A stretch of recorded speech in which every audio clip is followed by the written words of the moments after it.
امام علی علیہ السلام کی خدمت میں ایک شخص آ کے عرض کرنے لگا، یا علی، وہ کون سی عادتیں ہیں جس کی وجہ سے انسان پر الہام زیادہ ہوتے ہیں؟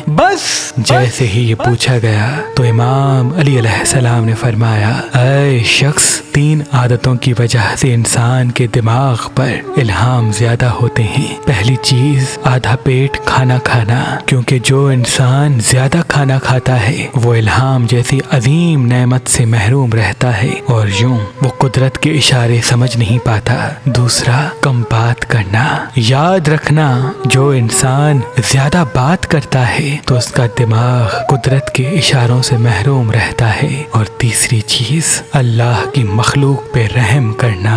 یاد رکھنا، جو انسان اللہ کی خلقت کے لیے اپنا دل نرم رکھتا ہے، ہمدردی، رحم اور دوسروں کی مدد کرنے کو ترجیح دیتا ہے، تو قدرت کی تمام خلقتیں اس انسان کی مدد کی طرف متوجہ ہوتی ہیں اور یوں قدرت اس کے دماغ پہ الہام کرتی رہتی ہے تاکہ وہ اپنے فیصلے اور زندگی کو بہتر کر سکے۔ اے شخص، اگر چاہتے ہو کہ تم پہ بھی الہام ہو تو اپنے وجود میں یہ 3 عادتیں پیدا کرو، تم الہام کا نور اپنے وجود پہ واضح پاؤ گے۔